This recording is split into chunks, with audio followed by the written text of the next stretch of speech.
Okay, चलिए हम live हो चुके हैं। तो हेलो दोस्तों, आप सभी का स्वागत है आज की वीडियो में। आज की वीडियो में बात करेंगे, जो कि मैं आपको कह रहा था कि आपको Saturday and Sunday EVS pedagogy करवाई जाएगी, लेकिन Saturday and Sunday EVS pedagogy करवा करवा के मैंने आपको खत्म करवा दी थी।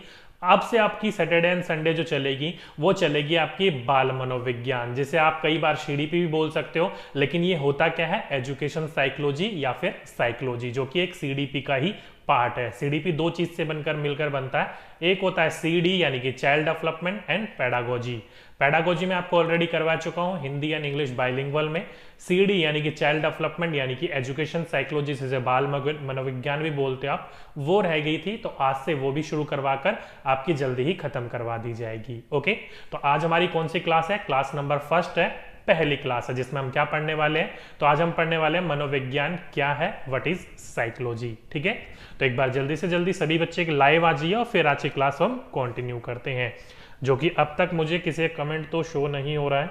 चलिए एक बार मैं आपका कमेंट देख लेता हूं, फिर आज की क्लास को हम कंटिन्यू करेंगे। ठीक है, चलिए यूट्यूब की तरफ से नोटिफिकेशन चला गया, कोई दिक्कत वाली बात नहीं है यूट्यूब की तरफ से। ठीक है, बाकी मेरी तरफ से आपको व्हाट्सएप एंड टेलीग्राम दोनों पर शेयर करवा दिया गया था, आप जहां से ज्वाइन करना चाहते हो वहां से जुड़ सकते हो। ठीक है, जो कि कई बच्चे कल कह रहे थे सर आपका व्हाट्सएप ग्रुप भी है, तो बिल्कुल डियर व्हाट्सएप ग्रुप भी है, मैंने आपको उसके साथ लिंक भी दे रखा है नीचे डिस्क्रिप्शन में, वहां से जाकर ज्वाइन कर सकते हो, या फिर मैंने आपको नंबर भी बता रखा था, वहां से भी डायरेक्ट जाकर टीम से बात करके आप ज्वाइन कर सकते हो। ठीक है, चलिए एक बार मैं आप कमेंट देख लूं, क्योंकि कमेंट मुझे दिखाई नहीं दे रहे हैं, फिर आज की क्लास को हम कंटिन्यू करते हैं। ठीक है, चलिए एक बार मैं रिफ्रेश कर लेता हूं इसको। चलिए बिल्कुल, अब सभी का आप कमेंट दिखना शुरू हो गया है। बिल्कुल डियर, सभी को हाय, सभी को नमस्कार, सभी को गुड आफ्टरनून। कोई डियर, कोई बात नहीं डियर, अगर कोई ऐड नहीं हुआ है तो जल्दी ही आपको ऐड करवा दिया जाएगा, लिंक आपको दे दिया जाएगा, वहां से आपको ऐड करवा दिया जाएगा। ठीक है, चलिए चलिए, तो जैसे बच्चे कनेक्ट कर सकते हैं वैसे कनेक्ट कर लीजिए। आज से हमारी बाल मनोविज्ञान यानी कि सीडीपी बाइलिंगुअल, चाहे वो आप हिंदी के स्टूडेंट हो या फिर इस इंग्लिश के स्टूडेंट हो, कोई दिक्कत नहीं है, दोनों बच्चों को साथ में लेकर चला जाएगा। ठीक है, तो नोटबुक निकालिए, आज की डेट डालिए, लिख लीजिए आज का अपना topic, class first lecture number 1, मनोविज्ञान क्या है। अब व्हाट इज साइकोलॉजी, यानी कि साइकोलॉजी को समझाने से पहले आपको ये पता होना चाहिए कि साइकोलॉजी में हम पढ़ने क्या वाले हैं। जैसे कि ये आपका पूरा का पूरा सिलेबस है, जो कि मैंने आपको यहाँ पर केवल साइकोलॉजी का सिलेबस दे रखा है। अगर आप सीटेट का पेपर उठा के देखोगे तो 15 मार्क्स के यहाँ से आपका पूरा का पूरा पोर्शन पूछा जाता है। ठीक है, मैंने पहले ही बता दिया आपको, सीडीपी ये टोटल मिलाकर 30 नंबर का होता है, जिसमें से चाइल्ड एंड डेवलपमेंट 50 नंबर का होता है एंड पेडागोजी आपकी 15 नंबर की होती है, दोनों मिलाकर 30 नंबर की होती है। ओके, पेडागोजी जो है आपका मेन पेडागोजी भी और सब्जेक्ट पेडागोजी भी है, दोनों करवा दिया है, तो वो आप जाकर देख लीजिएगा। यहाँ से आपकी चाइल्ड डेवलपमेंट की तैयारी होगी, जो कि ये पूरा का पूरा सिलेबस है, हम ये 10 चैप्टर पढ़ने वाले हैं। अब ये दिखने में 10 चैप्टर होंगे, लेकिन लगभग लगभग 22 से 23 टॉपिक है ये, जिसमें से हम क्या क्या करने वाले हैं। सर प्रैक्टिस सेट करवा दीजिए डियर, आपको जो भी मैं करवाता हूं ना उसके एंड में प्रैक्टिस सेट दे रखे होते हैं मैंने, उससे रिलेटेड टेंशन ना लीजिए। ठीक है, पहले हम थ्योरेटिकल पोर्शन पढ़ेंगे, फिर वीडियो के एंड में प्रैक्टिस सेट कि कैसे क्वेश्चन पूछे जाते हैं।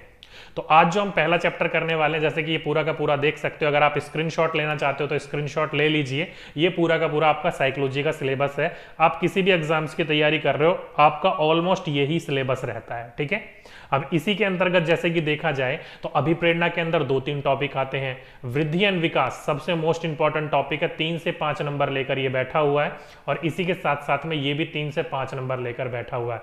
सबसे ज्यादा सीटेड वगैरह में आपके यहीं से ही क्वेश्चन पूछे जाते हैं। तो ये पूरा का पूरा सिलेबस है, अगर आपको स्क्रीनशॉट लेना है तो ले लीजिए। लेकिन आज जो हम पढ़ने वाले हैं वो पढ़ने वाले हैं मनोविज्ञान क्या है, व्हाट इज साइकोलॉजी। ठीक है, तो लिख लीजिए आज का अपना टॉपिक, मनोविज्ञान क्या है, chapter number first, what is psychology. अब मनोविज्ञान क्या है उससे बताने से पहले आपको यह पता होना चाहिए कि मनोविज्ञान का इस्तेमाल कैसे किया जाता है, उसका पर्पस क्या है, उसको लाने का हमारा पीछे मकसद क्या है। तो देखो, एजुकेशन साइकोलॉजी, जिसे आप शिक्षा मनोविज्ञान भी बोलते हो, सही नाम आपका यही है, शिक्षा मनोविज्ञान, क्योंकि मनोविज्ञान के द्वारा साइकोलॉजी की हेल्प की मदद से बच्चों का शिक्षण दिया जाता है, बच्चों की शिक्षा को और बेहतर किया जाता है। ओके, तो इसको सही नाम देना यही सही रहेगा, शिक्षा मनोविज्ञान, एजुकेशन साइकोलॉजी। ठीक है, एक तो यार ये बच्चे कह रहे हैं कि क्लियर नहीं दिखाई दे रहा। बच्चों पता नहीं क्यों आपको क्लियर नहीं दिखाई देता। आप यहाँ से राइट हैंड साइड से 3 डॉट है, वहां से आप वीडियो की क्वालिटी को बढ़ाओ ना। यहाँ से वीडियो एचडी में चल रही है, अगर आपको नहीं दिखाई दे रहा है तो आपकी नेट की प्रॉब्लम है, वहां से आप जाकर उसको ठीक कीजिए। ठीक है, चलिए अब देखो एजुकेशन साइकोलॉजी है क्या। तो सिंपल सी एक लाइन में बात करी जाए तो वह ज्ञान जो बच्चों को शिक्षा देने में काम आए, यानी कि the knowledge that is useful in teaching childrens. यानी कि आपकी कोई भी ज्ञान हो आपके अंदर, उस ज्ञान की मदद से आप बच्चों को क्या दे रहे हो, शिक्षण दे रहे हो, शिक्षा दे रहे हो, तो वो क्या कहलाएगी, आपकी शिक्षा मनोविज्ञान एजुकेशन साइकोलॉजी कहलाएगी। अब इसके पीछे सिद्धांत क्या है, कई बार पूछ लिया जाता है। तो सिद्धांत इसके पीछे ये है कि शिक्षा मनोविज्ञान बच्चों के व्यवहार को समझने में मदद करता है। अब व्यवहार को कैसे, तो आप ध्यान रखिएगा, understanding childrens behaviour. For example के रूप में यहां पर मैंने एक फिगर के द्वारा एक समझाने की कोशिश करी है आपको। जैसे कि आप सभी को पता है कि लर्निंग स्टाइल यानी कि बच्चों का सीखने का तरीका जो होता है वो हर किसी का अलग अलग होता है। कोई बच्चा जो है वो देखकर सीखता है, कोई बच्चा सुनकर सीखता है, और कोई बच्चा खुद अपने हाथों से कर कर सीखता है। अब आपको ये पता कैसे चलेगा कि बच्चे की जो लर्निंग स्टाइल है, सीखने की जो क्षमता है, वो देखकर है, सुनकर है या फिर करके है। तो वो आपकी एजुकेशन साइकोलॉजी की मदद से पता चलता है कि बच्चा किस तरीके से सीख सकता है। ओके, इसलिए कहा गया है कि शिक्षा मनोविज्ञान बच्चों के व्यवहार को समझने में मदद करता है कि बच्चा किस तरीके से सीख सकता है, उसके पीछे जो व्यवहार कर रहा है उसके पीछे आखिर तर्क क्या है। ओके, और कई बच्चे यहाँ पर परेशान हो रहे हैं कि सर आप हमारे मैसेज का रिप्लाई नहीं कर रहे हो। तो डियर, आज जो है आपका टॉपिक स्टार्ट करा है, तो मेरा टॉपिक समझाने के ऊपर ज्यादा ध्यान रहेगा, कमेंट के ऊपर कम ध्यान रहेगा। ठीक है, काफी बच्चे परेशान हैं कि सर मैथ्स पैडागोजी करा रहे थे आप, मैंने आपको बोला था ईवीएस खत्म हो जाएगी तो मैथ्स पैडागोजी आपकी स्टार्ट कर दी जाएगी। मेरा टारगेट आपको जनवरी मिड तक सारी चीजें खत्म करवाना है, तो सारी चीज खत्म करवा दूंगा। आपको जो मैं करवा रहा हूं वो एक बार पढ़ लीजिए। ठीक है, चलिए, बाकी वीडियो क्लियर नहीं है तो वीडियो की क्वालिटी बढ़ाओ। आप 3 डॉट यहां पर है, यहां से, ठीक है, अपनी यहां से वीडियो बिल्कुल एचडी में चल रही है, आपके वहां से कोई दिक्कत है।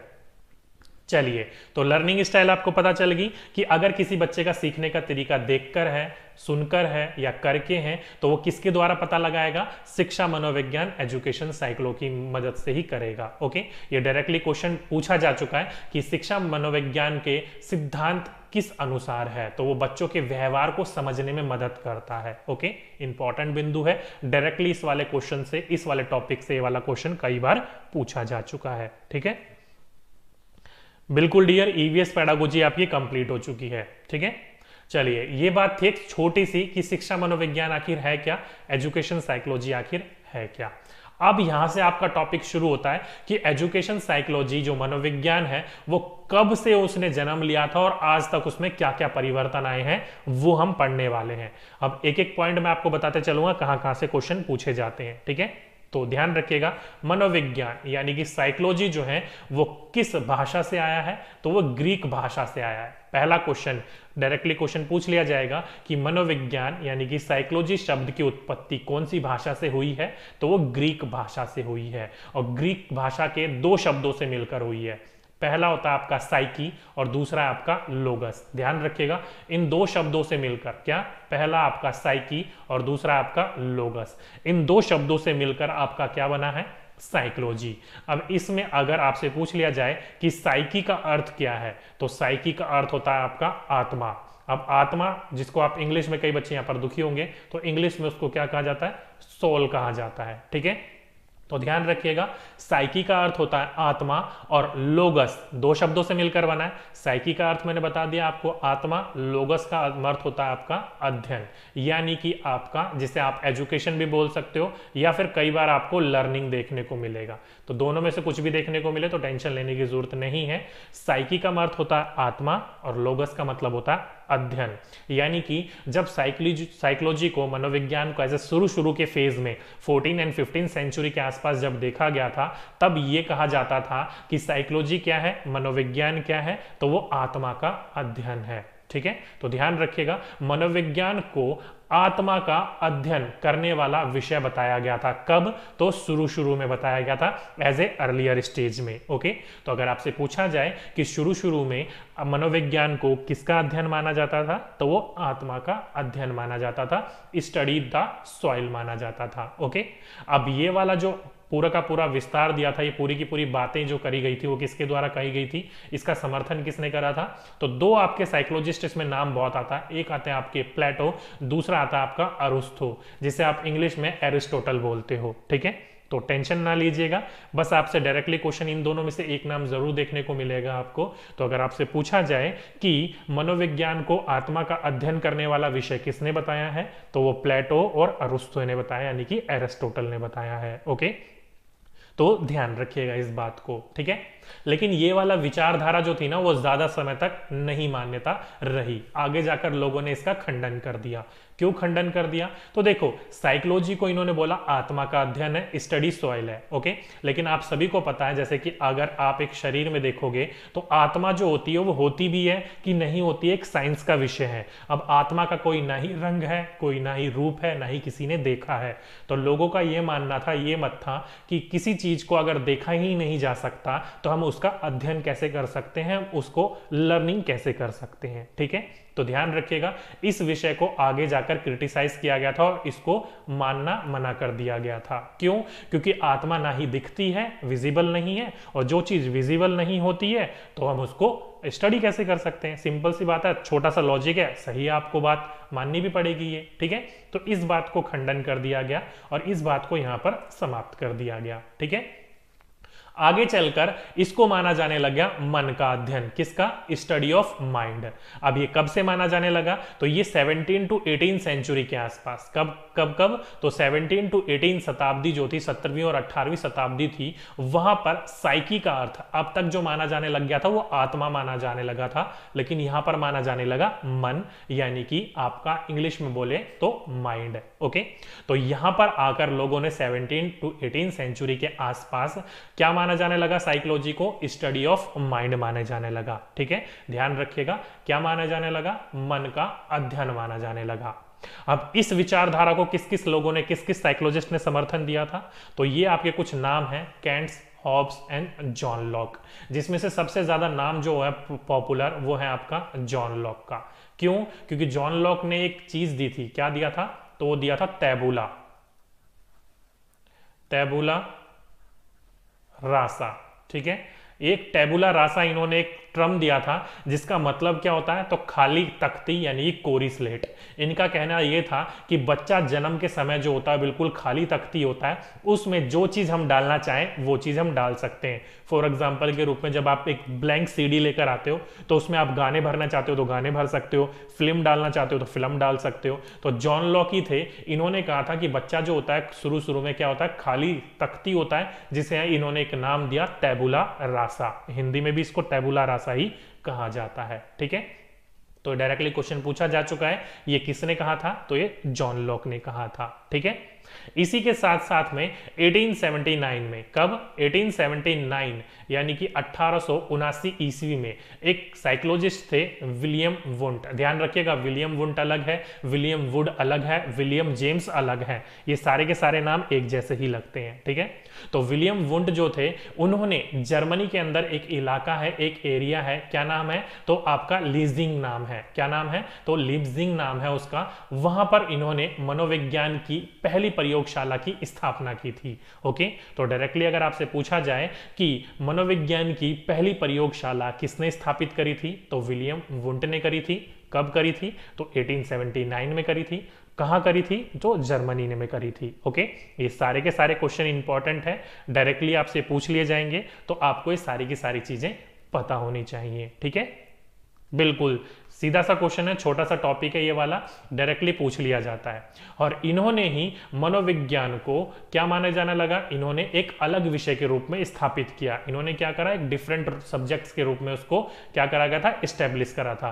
अब तक जो था साइकोलॉजी को दर्शन शास्त्र, किसका? दर्शन शास्त्र, जिसको आप इंग्लिश में फिलॉसफी ध्यान रखिएगा, अब तक जो साइकोलॉजी को था वो फिलॉसफी का भाग माना जाता था, उसका एक पार्ट माना जाता था, लेकिन विलियम वुंट ने इसको एक अलग विषय के रूप में स्थापित किया। तो डायरेक्टली अगर आपसे पूछा जाए कि साइकोलॉजी को पहले किस विषय के अंतर्गत रखा गया था, किस विषय का भाग माना गया था, तो फिलॉसफी यानी कि दर्शन शास्त्र का भाग माना जाने लगा था, यानी कि माना जाता था।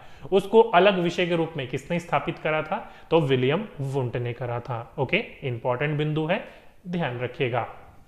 और साथ ही साथ में विलियम वुड, अब मैंने आपको नाम बोला ना, William Wundt, William James and William आपका वुड, ये तीनों के तीनों अलग अलग नाम है। तो विलियम वुड जो थे, उन्होंने मनोविज्ञान को क्या कहा था, चेतना का अध्ययन करने वाला विषय बताया था, स्टडी ऑफ कॉन्सिनेंस। ध्यान रखिएगा, इन्होंने क्या बोला, चेतना का अध्ययन करने वाला विषय बताया गया, किसको, मनोविज्ञान को। लेकिन इसको क्रिटिसाइज कर दिया गया किसके द्वारा, तो एक साइकोलॉजिस्ट थे सिगमंड फ्रायड, बहुत मशहूर थे, इनके द्वारा इसको क्रिटिसाइज किया गया। क्यों किया गया, इन्होंने कहा कि अधिकांश जो भाग होता है वो किसके ऊपर निर्भर होता है, हमारे मस्तिष्क का, तो अचेतन पर प्रभावित होता है। किस पर प्रभावित होता है, अचेतन पर प्रभावित होता है। सिगमंड फ्रायड ने कहा था हमारा जो मस्तिष्क है वो ऑलमोस्ट 90% जो है वो किसके ऊपर निर्भर करता है, अचेतन से प्रभावित होता, अचेतन पर निर्भर करता है। तो चेतन मन का अध्ययन ये कैसे माना जा सकता है, इसलिए इस विचार को भी ज्यादा समय तक मान्यता नहीं मिल पाई थी। ओके, तो ध्यान रखिएगा इस पॉइंट को। अगर आपसे पूछा जाए कि स्टडी ऑफ कॉन्सिनेंस यानी कि आपको मनोविज्ञान का चेतन का अध्ययन किसने कहा था, तो विलियम वुड ने कहा था। इसको क्रिटिसाइज किसके द्वारा किया गया था, तो सिगमंड फ्रायड के द्वारा कहा गया था। अगर आपको एक थ्योरी पता होगी, सिगमंड फ्रायड की बहुत मशहूर थ्योरी है आपका साइको एनालिटिकल थ्योरी, जिसे आप हिंदी में उसे बोलते हो मनोविश्लेषणात्मक का सिद्धांत। उस सिद्धांत के अंदर सिगमंड फ्रायड ने मस्तिष्क को, मन को, माइंड को 3 भागों में बांटा। किस किस में, चेतन मन यानी कि कॉन्शियस माइंड, सबकॉन्शियस माइंड यानी कि अवचेतन मन, और अनकॉन्शियस माइंड यानी कि अचेतन मन। इन 3 भाग में बांटा, और सिगमंड फ्रायड ने ही कहा था जो मस्तिष्क होता है व्यक्ति का वो ऑलमोस्ट 90% जो होता है वो अचेतन मन से प्रभावित होता है। तो कैसे आप इसको चेतन मन का अध्ययन बोल सकते हो। ओके, इसलिए इसको चेतना का अध्ययन नहीं स्वीकार किया गया था, मान्यता इसको नहीं मिली थी। इसको किसके द्वारा क्रिटिसाइज किया गया था, तो सिगमंड फ्रायड के द्वारा क्रिटिसाइज किया गया था। ओके, बिल्कुल, ego, id and superego, इसको इसी का ही एक पार्ट है, लेकिन चेतन, अचेतन और अवचेतन जो है उसका पहला पार्ट है। ओके, तो जब मैं आपको ये सिगमंड फ्रायड की साइको एनालिटिकल थ्योरी पढ़ाऊंगा, लर्निंग वाला चैप्टर करवाऊंगा, जब मैं आपको इसको डिटेल में बताऊंगा, बस आप यहां पर ये समझ लीजिए कि चेतन मन आपका, कॉन्शियस माइंड आपका वो होता है जो कि आप बिल्कुल सारी की सारी नॉलेज आपको ऑन द स्पॉट याद रहती है। फॉर एग्जांपल के रूप में अभी जो मैं आपको पढ़ा रहा हूं ये सारी की सारी चीजें आपके माइंड में फिट हो जाएंगी। ये कहां पर जा रही हैं, आपके चेतन मन में जा रही हैं। लेकिन अगर आप इसको रिवाइज नहीं करोगे, 4-5 दिन के बाद आपकी सबकॉन्शियस माइंड के अंदर चली जाएंगी, और फिर इसको आप महीने 2 महीने तक भी रीड नहीं करोगे तो ये सारी की सारी चीजें अचेतन मन के अंदर चली जाएंगी, अनकॉन्शियस माइंड के अंदर चली जाएंगी। जैसे कि आप सभी को देखा होगा ना, हमारे अंदर भूलने की प्रवृत्ति होती है, हम सारी की सारी चीजों को जल्दी से भूल जाते हैं। इसलिए सिगमंड फ्रायड ने कहा था कि व्यक्ति का मस्तिष्क जो होता है वो अचेतन मन पर 90% बिल्कुल क्या होता है, फोकस रहता है। ओके, बच्चे कह रहे हैं सर ब्लर आ रहा है, तो डियर ब्लर आ रहा है तो आप राइट हैंड साइड में 3 डॉट है, इन डॉट पर क्लिक करके वीडियो की क्वालिटी को बढ़ाओ। ठीक है, यहां से बिल्कुल सारी चीजें एचडी में चल रही हैं, पता नहीं क्यों बच्चों को क्या होता है, क्या पता लगता है।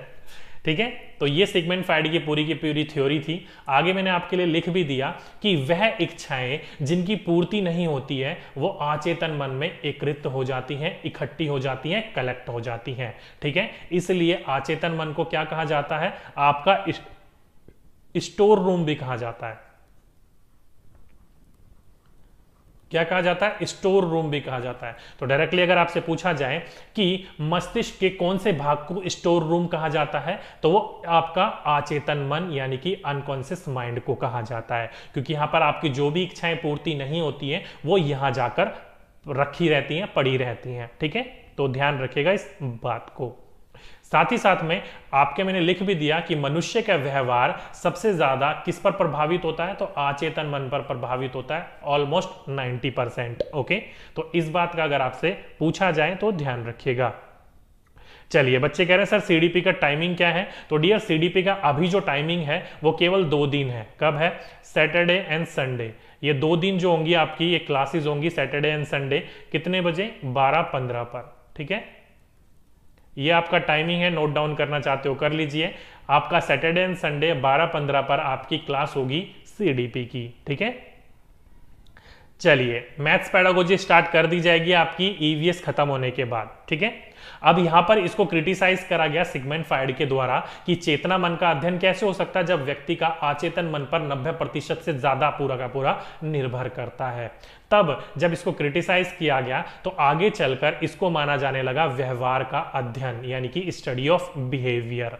तो ध्यान रखिएगा ये जो था वो कब माना जाने लगा था? आधुनिक यानी कि आज के जमाने में। तो अगर आपसे पूछा जाए कि आज मनोविज्ञान को मानसिक क्रिया एवं व्यवहार के अध्ययन करने का विषय माना गया है, किसका अध्ययन माना जाने लगा? मानसिक क्रियाओं का या फिर व्यवहार के अध्ययन का। दोनों में से कोई भी पॉइंट देखने को मिले तो ध्यान रखिएगा, मेंटल एक्टिविटी या फिर बिहेवियर, दोनों में से किसी का भी देखने को मिले तो आप ध्यान रखिएगा ये कौन सा है। तो आज के 21st सेंचुरी के अंतर्गत इसको रखा गया है। ओके, तो ध्यान रखिएगा आज जो है वो व्यवहार का अध्ययन माना जाता है साइकोलॉजी को। ओके, साथ ही साथ में ये भी कहा गया था कि व्यवहार का अध्ययन आत्मा, मन और चेतना इन तीनों की तुलना में ज्यादा आसान है, इसलिए इसको माना जाने लगा। और इसको किसके द्वारा माना जाने लगा था? तो व्यवहारवादी जो बिहेवियरिस्ट थे उनके द्वारा माना जाने लगा। तो अगर आपसे पूछा जाए कि बिहेवियरिस्ट कौन होते हैं, कौन थे बिहेवियरिस्ट लोग,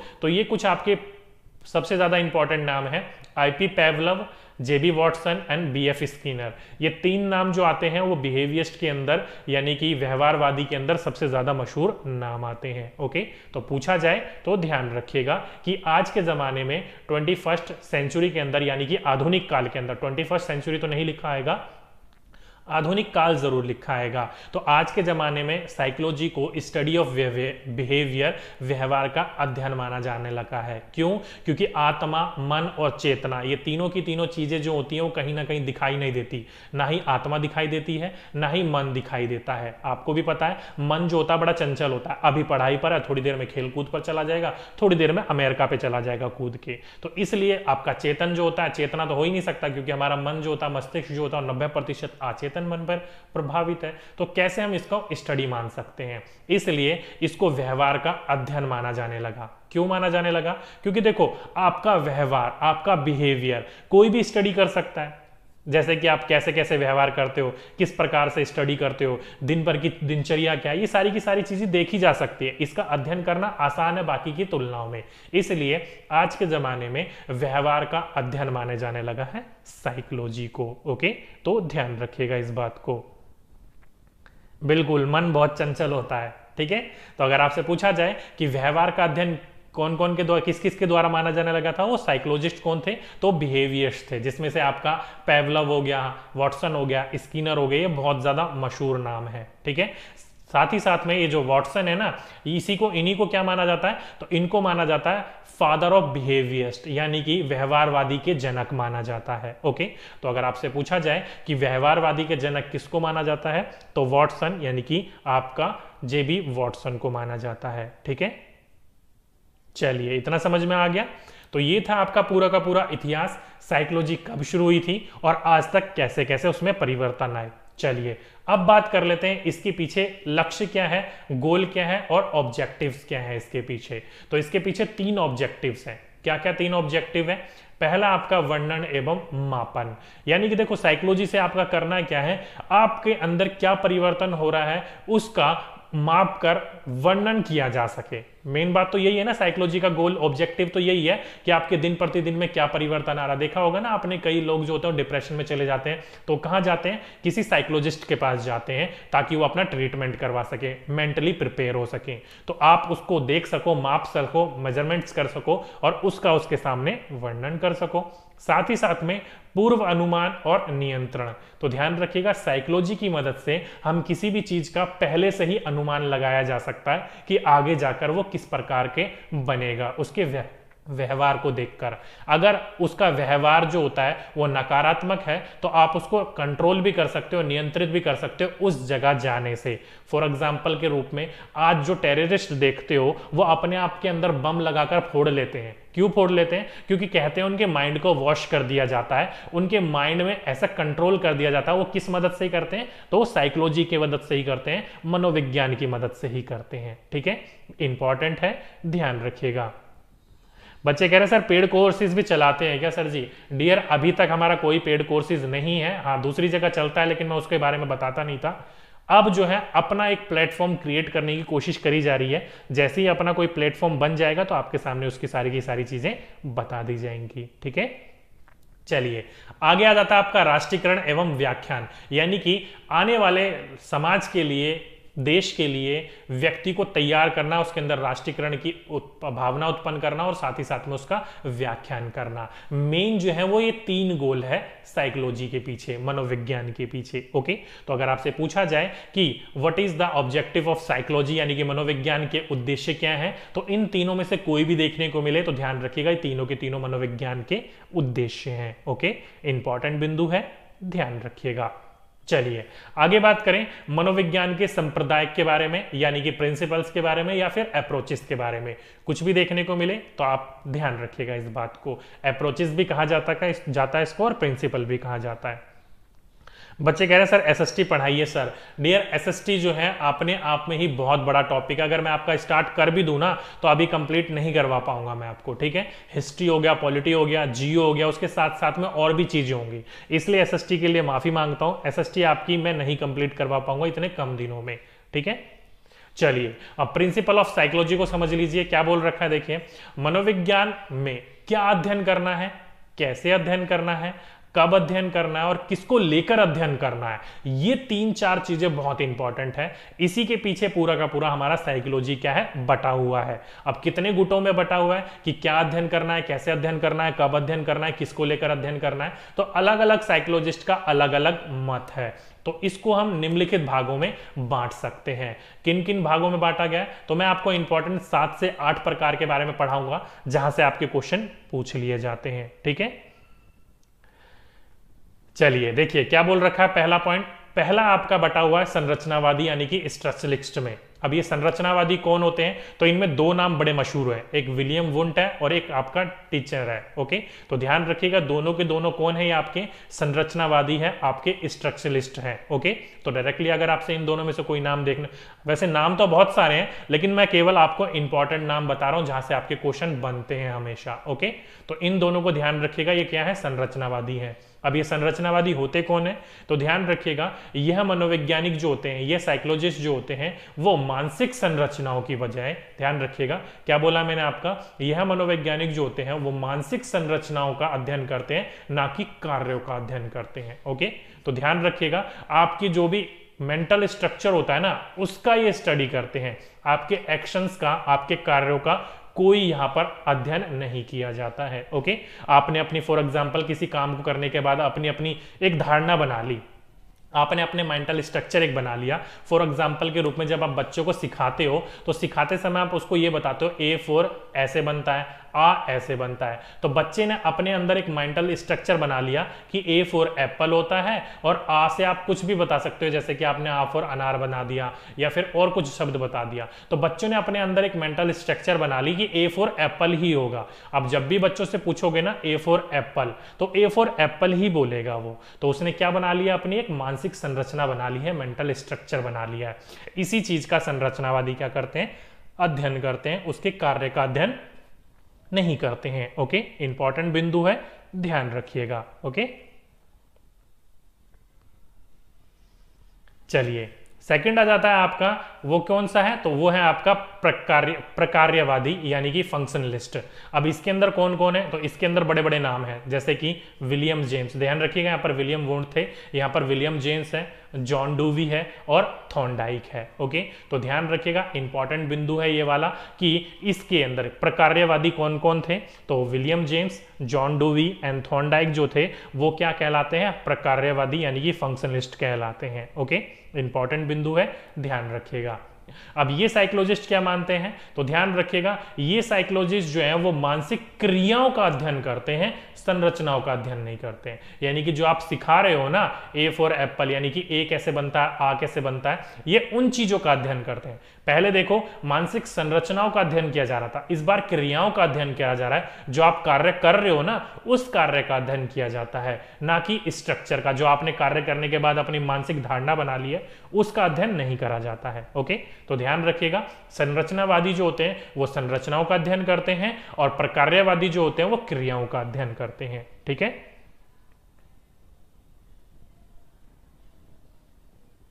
ओके बच्चे कह रहे हैं सर मेरा हेड आ गया।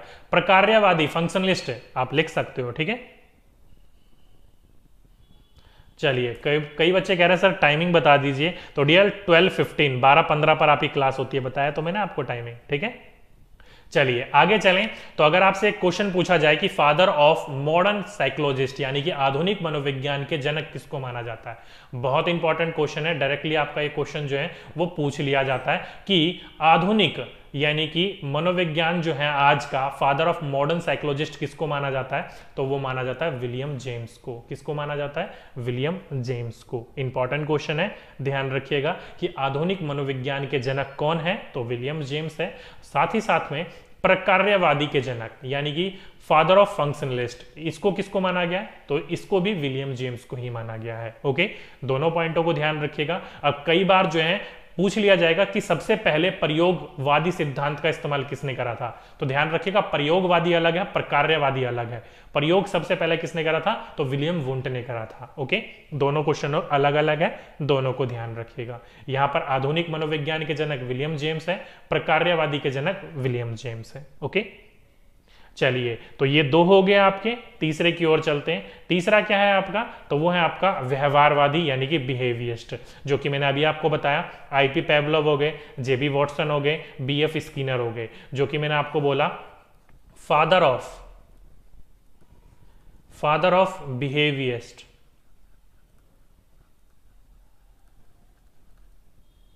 किसको माना गया है, तो वो जेबी वॉटसन को माना गया है। ठीक है, फादर ऑफ बिहेवियरिस्ट पूछा जाए किसको माना गया है, तो वो जेबी वॉटसन को माना गया है। ठीक है, और साथ ही साथ में स्किनर को क्या माना गया है, तो स्किनर को माना गया फादर ऑफ रीइंफोर्समेंट। क्या माना गया, फादर ऑफ रीइंफोर्समेंट। ओके, दोनों क्वेश्चन अलग अलग है, दोनों को ध्यान रखिएगा। व्यवहारवादी के जनक माना गया जेबी वॉटसन को, पुनर्वलन के जनक माने गए हैं बीएफ स्किनर को। कई बार क्वेश्चन पूछा जा चुका है, तो ध्यान रखिएगा। ठीक है, चलिए, अब ये व्यवहारवादी बिहेवियरिस्ट आखिर करते क्या थे, तो ये अभ्यास और अनुभव से कोई भी ज्ञान या फिर व्यवहार को विकसित किया जा सकता है या हो सकता है। आप सभी को पता है कि अभ्यास और अनुभव से ही तो हमारे अंदर अलग अलग प्रकार की चेंजेस देखने को मिलते हैं। आपको सभी को पता है अभ्यास करके हम उस कार्य में क्या बनते हैं, निपुण बनते हैं, और उसी अभ्यास से आगे चलकर हमारी गलतियां कमी होती हैं। तो क्या कर रहे हो आप, अपने व्यवहार को ही विकसित कर रहे हो ना, अपने बिहेवियर को ही तो विकसित कर रहे हो आप। ओके, तो ध्यान रखिएगा, अभ्यास और अनुभव जो होता है वो किसी भी ज्ञान को या व्यवहार को विकसित करने में मदद करता है, जो कि व्यवहारवादियों का कहना था।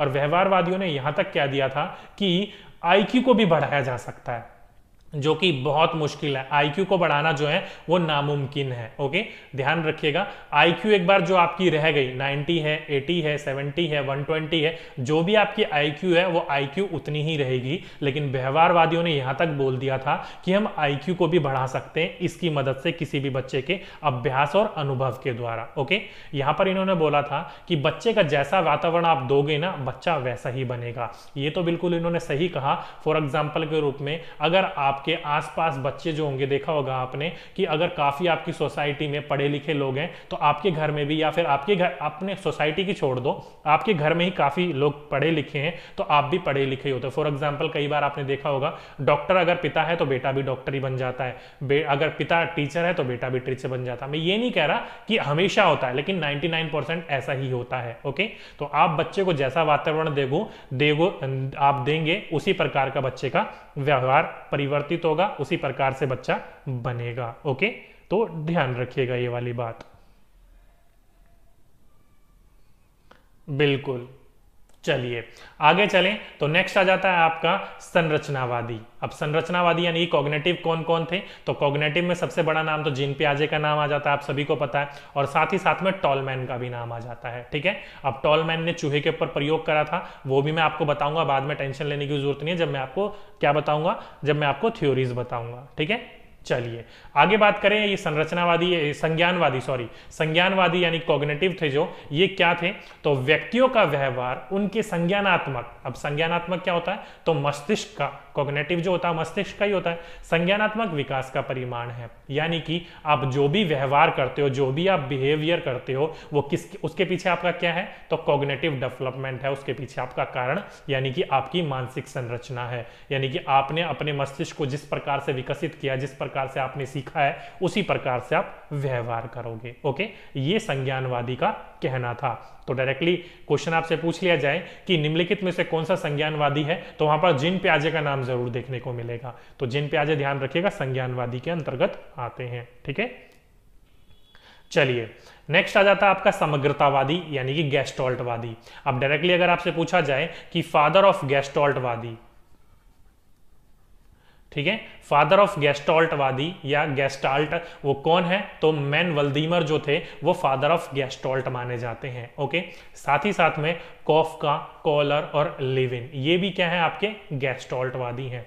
अब गेस्टॉल्टवादी होते क्या हैं, तो ये मानते हैं कि मानव का व्यवहार जो होता है वो संपूर्ण परिस्थितियों का परिमाण होता है। मानव के व्यवहार का अध्ययन करने के लिए संपूर्ण परिस्थिति का अध्ययन आवश्यक है, इनका कहना ये है। यानी कि ये जो चीज फोकस करते हैं वो संपूर्ण पर फोकस करते हैं, छोटे छोटे भाग में सिखाना ये उसके ऊपर ये फोकस नहीं करते हैं। ये कहते हैं कि बच्चों को पहले पूरी का पूरा हॉल यानी कि संपूर्ण चीजें सिखा दी जानी चाहिए और फिर छोटे छोटे टुकड़ों की ओर चलना चाहिए। जैसे कि एनसीईआरटी जो होता है वो छोटे छोटे टुकड़ों में समझाकर आगे वाली क्लास में समझाता रहता है, लेकिन गेस्टॉल्टवादी मानते हैं कि एक ही बार में सारी की सारी चीजें दे दी जानी चाहिए। ओके, तो डायरेक्टली अगर आपसे पूछा जाए कि हॉल टू पार्ट्स जाने के लिए कौन से साइकोलॉजिस्ट होते हैं, तो वो होते हैं गेस्टॉल्टवादी। ये पूरा संपूर्ण की ओर से फिर छोटे छोटे भाग की तरफ जाते हैं। ओके, इंपॉर्टेंट बिंदु है, ध्यान रखिएगा।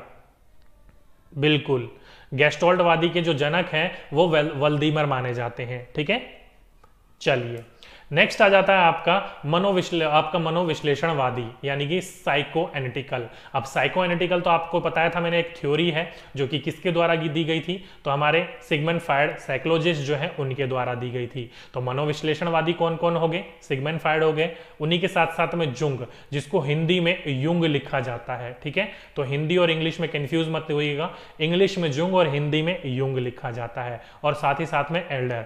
ये तीनों के तीनों कौन से मनोवैज्ञानिक माने जाते हैं, तो मनोविश्लेषणवादी मनोवैज्ञानिक माने जाते हैं। ओके, इंपॉर्टेंट बिंदु है, ध्यान रखिएगा। अब ये जो होते हैं मनोविश्लेषणवादी यानी कि साइको एनालिटिकल, ये आखिर होते क्या हैं, तो ध्यान रखिएगा। मानव का व्यवहार जो होता है ये कहते हैं कि अचेतना पर परिमाण आपका निर्भर करता है, उसका परिमाण होता है। जैसे कि सिगमंड फ्रायड ने क्रिटिसाइज कर दिया था कि चेतना का अध्ययन थोड़ी होता है, वुड का क्रिटिसाइज करा था। इन्होंने साफ कहा था कि मानव का जो व्यवहार होता है, मन होता है, मस्तिष्क जो होता है, वो 90% जो होते हैं वो अचेतन पर निर्भर करता है। ओके, तो जो भी मानव का व्यवहार होगा वो किसका आपका परिमाण होता है, तो अचेतन मन का परिमाण होता है। ओके, साथ ही साथ में अचेतन को जानने के लिए सपने का विश्लेषण किया जा सकता है। इन्होंने कहा, यानी कि इनसे जब पूछा गया ये आखिर पता कैसे चले, समझ कैसे जाए, तो इन्होंने कहा कि अचेतन को जानने के लिए हम क्या कर सकते हैं, जो बच्चे के सपने हैं, जो व्यक्ति के ड्रीम्स हैं, उनका विश्लेषण करके हम क्या कर सकते हैं, समझ सकते हैं। ओके, इंपॉर्टेंट बिंदु है, ध्यान रखिएगा इस पॉइंट को। ठीक है, चलिए आगे चलते हैं। लास्ट बच जाता है आपका कौन सा, तो मानवतावादी, ह्यूमनिस्ट। अब ये कौन है, तो सबसे बड़ा नाम आता है इसमें अब्राहम मैस्लो का, साथ ही साथ में ऑलपोर्ट है और कार्ल रोजर भी है। ओके, तो ये सारे के सारे नाम जो हैं वो किसके अंतर्गत आते हैं, मानवतावादी यानी कि ह्यूमनिस्ट के अंदर आते हैं। अब ये क्या होते हैं, ये क्या कहते हैं, तो इनके अनुसार मानव जो है एक मशीन ना होकर एक सजीव प्राणी है। अब तक जो लोग थे वो क्या मान रहे थे, किसी ना किसी प्रकार के अध्ययन करने का मशीन मान रहे थे, बिहेवियरिस्ट को छोड़कर।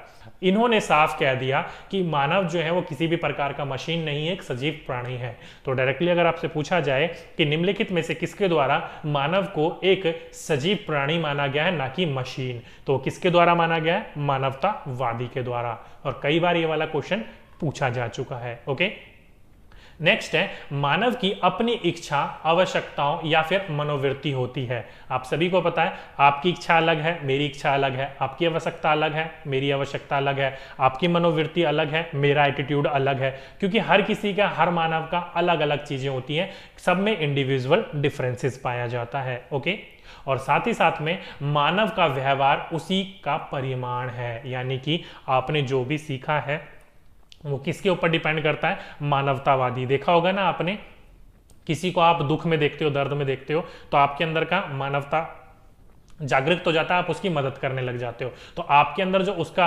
परिमाण देखने को मिल रहा है, व्यवहार देखने को मिल रहा है, वो आपका मानवतावादी के अंदर ही देखने को मिल रहा है। और कई व्यक्ति जो होते हैं जो दूसरे दुख में होते हैं, तो उसको देखकर और खुश हो रहे होते हैं, तो उनका व्यवहार उसी प्रकार का है। तो व्यक्ति का व्यवहार, मानव का व्यवहार जो होता है वो उसी का ही परिमाण होता है। ओके, इंपॉर्टेंट बिंदु है, ध्यान रखिएगा।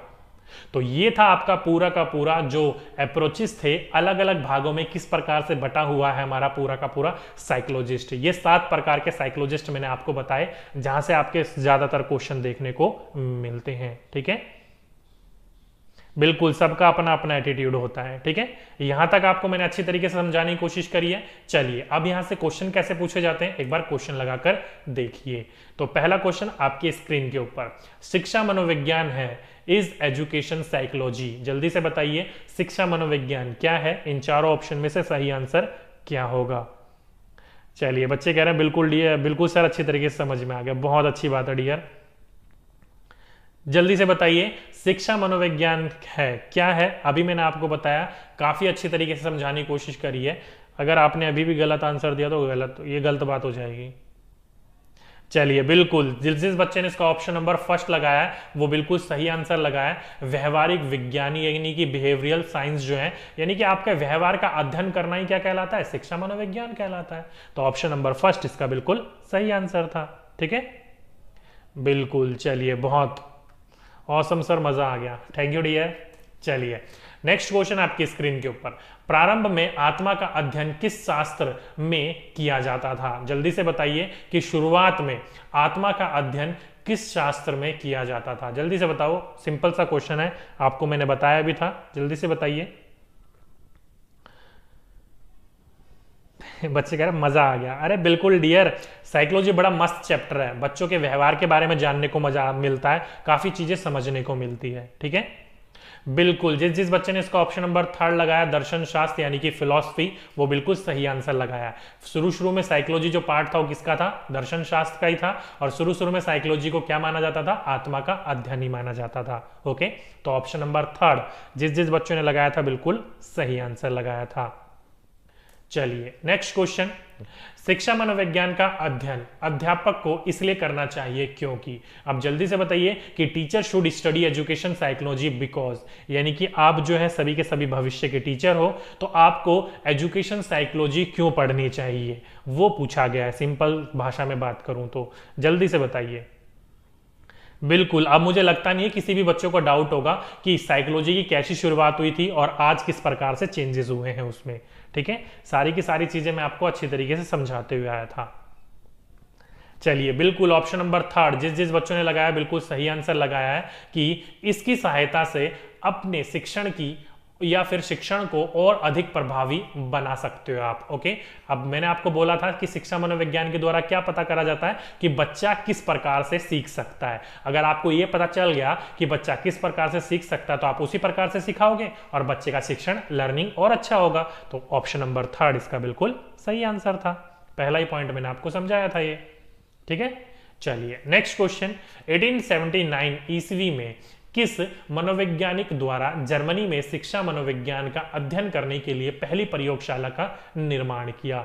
जल्दी से बताइए किस साइकोलॉजिस्ट ने build the first laboratory in Germany in 1879 to study education psychology.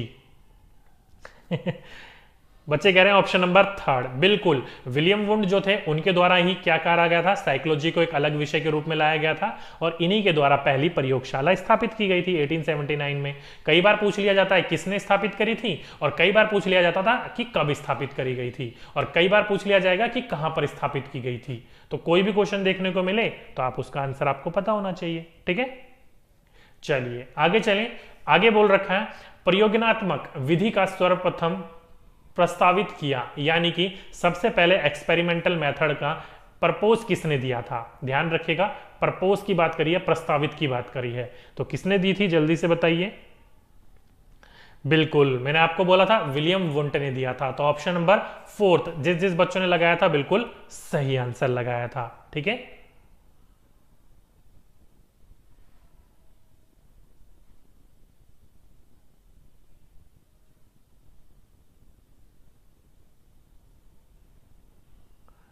चलिए चलिए बहुत अच्छी बात है, आगे चलते हैं। नेक्स्ट क्वेश्चन, बाल मनोविज्ञान का केंद्र बिंदु है, जल्दी से बताइए, जो focal point of child education यानी कि साइकोलॉजी, जल्दी से बताइए कौन सा होना चाहिए आपका मुख्य बिंदु। अरे बहुत मस्त सब्जेक्ट है साइकोलॉजी डियर, मजा आता है पढ़ने में। जल्दी से बताइए बाल मनोविज्ञान का केंद्र बिंदु है। अब एजुकेशन साइकोलॉजी को आप पढ़ते किस लिए हो, बच्चे के व्यवहार को समझने के लिए, तो मुख्य बिंदु क्या होना चाहिए, बच्चा ही होना चाहिए, बालक ही होना चाहिए, तो ऑप्शन नंबर थर्ड इसका बिल्कुल सही आंसर है, चाइल्ड, ठीक है। बिल्कुल ये वाला पहला चैप्टर ऐसा है इसमें डायरेक्ट डायरेक्ट क्वेश्चन पूछे जाते हैं, बिल्कुल सीधे आंसर होते हैं, उसके पीछे कोई तर्क नहीं होता है, ठीक है।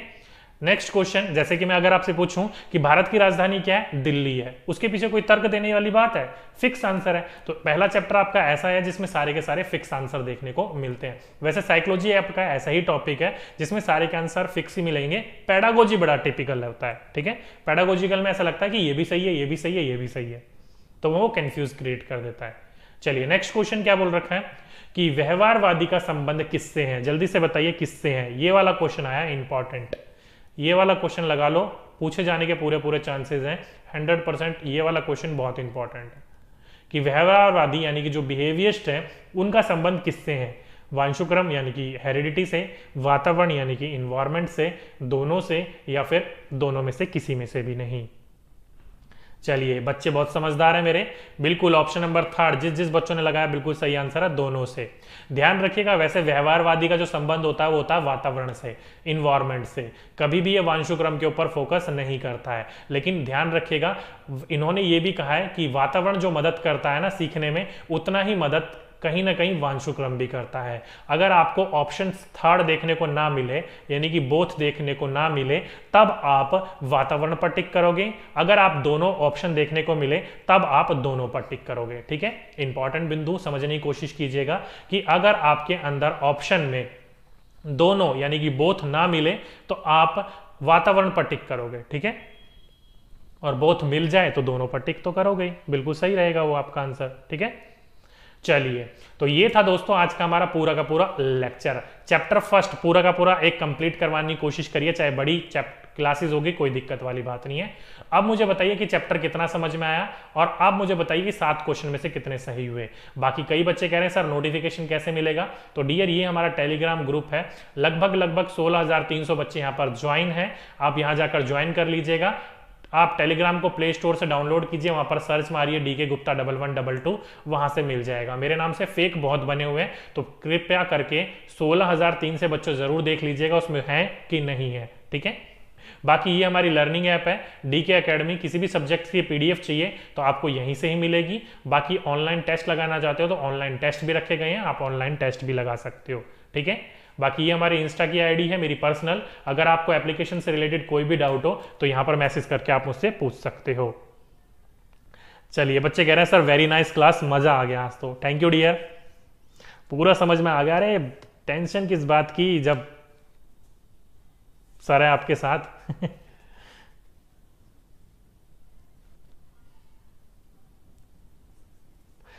थैंक यू आप सभी का, थैंक यू डियर। चलिए बच्चे कह रहे हैं 7 आउट ऑफ 6 7 6 7 5 6 7 7 7, ओके बहुत अच्छी बात है।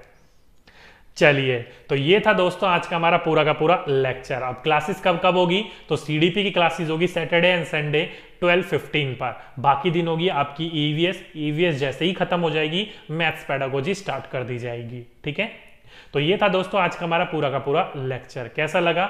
अच्छी लगी हो तो वीडियो को लाइक जरूर कीजिएगा, अपने दोस्तों के साथ शेयर जरूर कीजिएगा, ताकि हमें भी मोटिवेशन मिले और आपको और अच्छे से अच्छे हम क्लासेस देते रहें। ठीक है, तो दोस्तों आज की वीडियो में बस इतना ही। आपसे फिर मुलाकात होगी एक नेक्स्ट वीडियो में एक नेक्स्ट टॉपिक के साथ। जब तक के लिए जय हिंद, जय भारत।